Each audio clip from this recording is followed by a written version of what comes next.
Hi all, in this video we will try to understand the impact of 4th December 2021 total solar eclipse.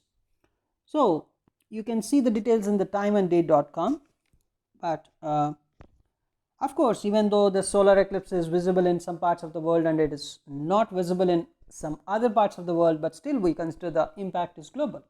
Just because you can clearly see it by practical observations. On 26 December 2019, the solar eclipse in Sagittarius with 6-planet conjunction occurred in some parts, means it was visible. The solar eclipse was visible in some parts of the world and it was not visible in some other parts of the world, but still the coronavirus impact was just global. You can understand it is global, right? Even now it is showing its dangerous impact on the world.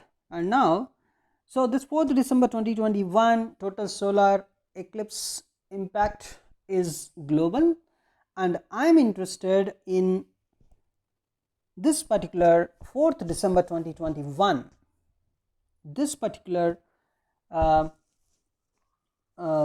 is for Taurus ascendant. I'm interested in Taurus ascendant, and India is of Taurus ascendant.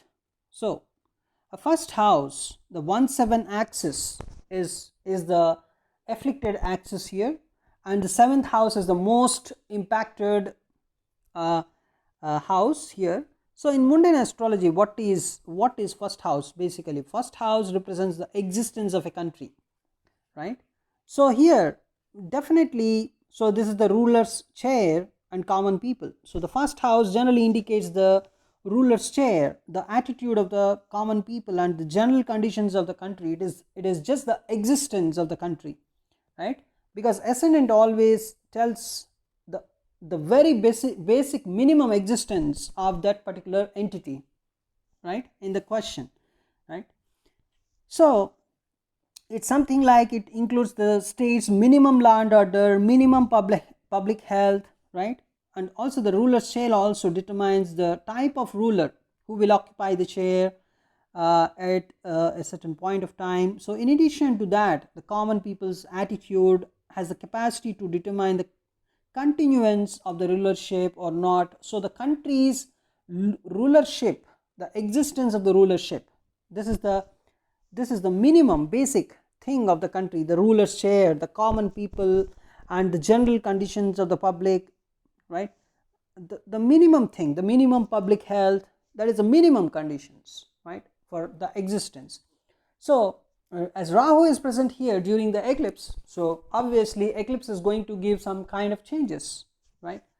So this particular thing is going to impact all these things, the first house related matters, that can be ruler's share, the minimum public health conditions in India, and whatever may be the country that's having Taurus as the ascendant, it is going to show its impact, right? And now, so the 7th house is very much impacted, right? So what is 7th house in mundane astrology? In general personal astrology or natal horoscopes, we say 7th house is the legal marriage and all the stuff, right, or the business partnership and everything. In mundane astrology, 7th house is house of relationships. So this is the house of relationships. It signifies warfare, alliances, foreign relationships and trade. So it is also the house of relationships in mundane astrology, but it is the relationships with other countries. So you can say it is international affairs, the foreign relations and affairs, the foreign policies, foreign disputes, foreign trade, the international trade affairs, because 7th house is the house of trading, the exports, imports, the international trade, right? So even the matters dealing with others and competitors of India, right, that is the 7th house. The open warfare, that is battles, enemies, lawless elements, foreign this foreign trade and all stuff, the social critics, even the opposition party to an extent, because first house is you and 7th house is just the opposition. So first house represents the conditions of the country, right? And seventh house is just the opposition. First house is the ruling party, the ruling chair. The seventh house is the opposition. So it is also indicating the warfare here. So if seventh house is afflicted, it is a signifier of enmity and open warfare. So it is the decision making house in case of wars, always. So when such a situation, means when the seventh house is clearly afflicted, the opposition party supports the ruling party, involving the fourth house in this matter. So that is one thing here. So here fourth house does not have much energy anyways, but clearly it is indicating open warfare, right? A seventh house. So trading, so just imagine the trading is going to be very much impacted in all the countries that are having the Taurus as the ascendant. The social harmony, so an afflicted seventh house signifies those opposed to maintaining the social harmony and the social structure. So it signifies those who actually the anti-people activities. It supports anti-people activities and an organized crime, it is showing. So when the seventh house is afflicted, clearly in mundane astrology we say there is a open warfare. That is one important thing. Let us say the seventh house is very benefic, the seventh house is having some good energy, then it indicates some strengthened foreign relationships. But here the seventh house is clearly down, it is the house of eclipse, where it is clearly showing the foreign relationships are going to be severely impacted, right? So international reputation is really impacted, right? The foreign affairs related to the whatever the business on the trading activities, those are severely impacted. And if you observe the people, it is clearly showing the seventh house is the people's cooperation for the nation, a people's social consciousness, a people's reaction to the policies that the country is making, the public gatherings and in public grounds, it is showing that kind of energy, the seventh house. So it is all going to be impacted.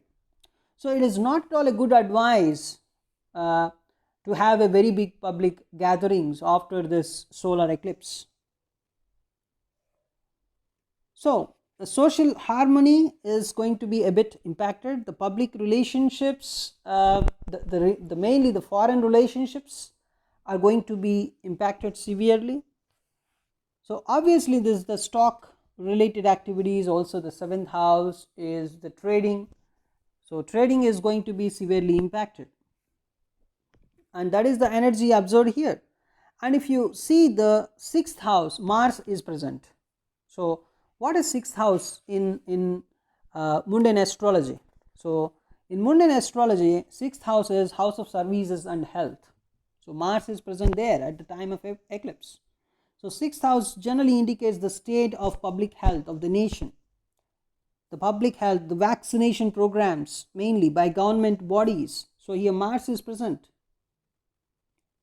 So guidelines to public health schemes, the life-saving services, nursing, medical, including physicians, disease, sanitation, hygiene, the climatic conditions affecting people's health, the rulers' health condition, this is all related to health only.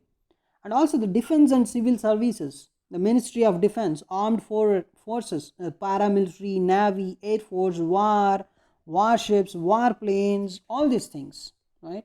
So the public health. And so the sixth house indicates basically the state of health of the citizens of the country, the healthcare services offered to the people, and the healthcare programs conducted by the nation. So if the sixth house is afflicted, it is indicating weakness in the ruler's health condition. Even the food supplies, because it is an extension of public health, right? The food supplies, because sixth house also indicates the food reserves and supplies of the nation. So in this regard, it is relevant to take a look at the fourth house also, which indicates the success of the monsoon and crops. But here clearly the fourth house does not have much energy. The fourth lord itself, the sun, is clearly is in the sign of Scorpio, which is actually directly getting impacted due to this eclipse. So public debt, people of the working class, because sixth house generally indicates the service related class, the working class, the labor class, trade unions, labor parties. It is related to the strikes, the labor troubles, the nation's employment. Clearly it is showing, because sixth house, even in the personal astrology or the natal astrology, sixth house indicates your first job, right? So if the sixth house signifies external and internal threats and the state of military and police forces. So you can see in the sixth house, just the opposition house is the 12th house, which signifies matters of a secret nature. 12th house is a house of hidden energy. So the sixth house signifies the operations of the country's intelligence wing also, because sixth house energy is directly looking at the 12th house energy. So sixth house is basically the working class, the services class also. So it's a signifier of the working class. The sixth house, it needs special mention here, because it indicates the attitude of the workers and their status of life as indicated by the social security, the unemployment, insurance, whatever, all the service related activities. So if the sixth house is very much beneficial, if the sixth house is having some positive energy, it is very much beneficial to the working class. So if the sixth house is afflicted, that it indicates it's a kind of it can erupt some kind of strikes, some kind of labor troubles, some kind of problems to the ruler because of these strikes and all this stuff. So here Martian energy is present. So Martian energy is present here in the sixth house. So that is a bit troubling environment here, right? So that is one thing clearly showing it. And if you observe the eighth house is having Venus, which is a bit positive here. So here I am considering in mundane astrology, in this particular video I am considering Venus as a positive thing, right? So here of course the eighth house is house of change, because the eighth house creates, it's the house of change, because it creates some troubles and hurdles. Thereby when there are some troubles and hurdles in your life, you will change automatically. So that is how the house of change is defined. So it is also indicating the mortality and healthcare. So mortality, death and birth rates, accidents and accidental deaths, suicides, even the calamities that can harm people like war, natural disasters, famine, epidemics, all these things, even the executions, health reforms, the hospitals, the medical problems and all this stuff, because eighth house is a sudden change which is leading to some kind of troubles. The obstruction, mainly the delay and obstruction to the government functioning, strikes, right? It is showing some kind of strikes and unrest. So it's a kind of it's related to the hidden energy, right? So whenever this particular eighth house is of course here eighth house is at least having some positive energy, so you can say, so you can clearly say here eighth house is having some positive energy. So obviously this is going to, even though the eclipse condition is very bad, it is showing some kind of open warfare and some kind of health related problems because of this Martian energy in the sixth house, right? But the eighth house is somewhat better. So maybe the country is ready for this particular open warfare and this kind of health related problems. The country is ready, right? And it is very much evident from the practical observation also. The country is very much ready to face any kind of wars or any kind of health issues and all the stuff, right? The country is ready. That is indicated by Venus in the 8th house. And if you understand the 9th house, so 9th house is basically, it is the house of opportunity. It's a house of luck generally in natal horoscope, but in mundane astrology we say 9th house is house of opportunity. So it is the face and spirit of the nation. It is the legal system, is a philosophy and the morality of the country, right? How the ruling party is, the morality and philosophy of the ruling party, and also the luck of the ruling party, and also the communication and public relationships, all the stuff, right? Here, as Saturn is present here, clearly if the, it's very much evident even with the practical observation, it is very much in coincidence that if the ruler of the country, right, or if the government is very much okay with the lower GDP people, right? The Saturn represents the lower GDP people. If the ruler or the government is very much helpful for the lower GDP people, then yes, there is a stability, right? So that is one thing we can clearly observe.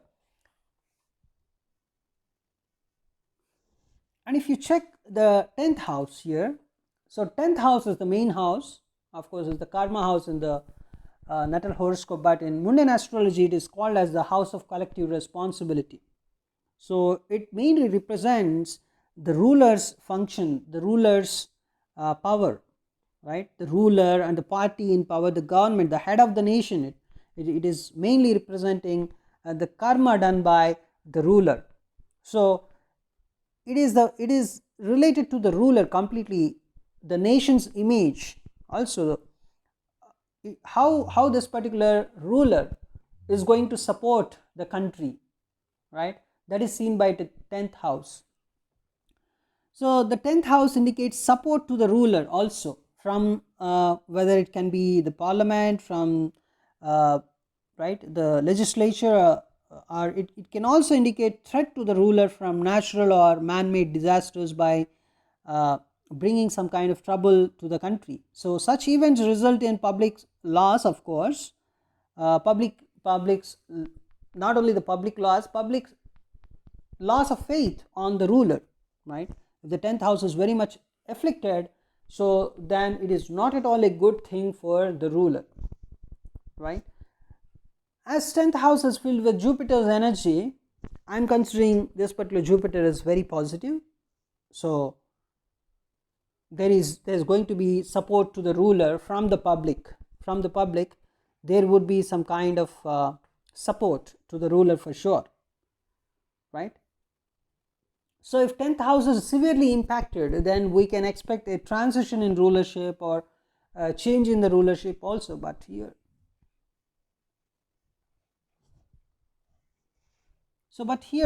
clearly the 10th house is not so afflicted. It is completely consisting of Jupiter's energy, so it is very much positive. So any Taurus ascendant country may have to face an open warfare, or may have some trouble related to the public health. So that is very much clearly seen. So but the country is ready because Venus is present in the 8th house. So Venus is not going to it's not going to give very big troubles, right, in the 8th house. So that is it, an open so totally the, and another important thing here is Mars is watching Saturn with its 4th aspect here. It is also watching Rahu here with its 8th aspect, and Rahu is also watching Saturn with its 9th aspect. So there is a frictional environment. It is also suggesting some open warfare. So the war related activity is between India and China may increase, the open warfare may increase after 4th December, after this particular solar eclipse. So that's it for health related issues. Whatever the Mars, which is just in the edge, in the transition, is going to be very much powerful here. So that kind of transiting Mars, right, Mars in transition is very much impactful. So that is also showing in the 6th house. So there is a combined impact of this open warfare and the health problems of the country, and the country is very much ready for it, and it can face all those things. It can right, it has that capacity now. And another one is significant observation. Even very recently, you can see the 19th November 2021, the lunar eclipse, the longest duration lunar eclipse, which is clearly indicating some kind of water related floods, severe floods, right, and that is of course going on. And one more time, this solar eclipse is also indicating in the Scorpio, the water sign, a deep water sign. Scorpio is like deep sea, right, deep ocean, where this eclipse is happening. So automatically you can expect some kind of severe floods. So, but the positive thing is, for health related problems and the warfare, the country is ready. And this water related floods, the severe floods, we need to we don't know how this water related floods are going to impact, right. No one can be ready for this kind of severe floods. And even that particular 19th November 2021 lunar eclipse is also a longest duration lunar eclipse that happened after 580 years, as we discussed in some other video. So definitely these are the three main areas here, right. The positive thing is Jupiter in the 10th house. So people have belief, they have the belief on the rulership, right. It's a positive thing for the ruler. Oh, thanks for watching this video.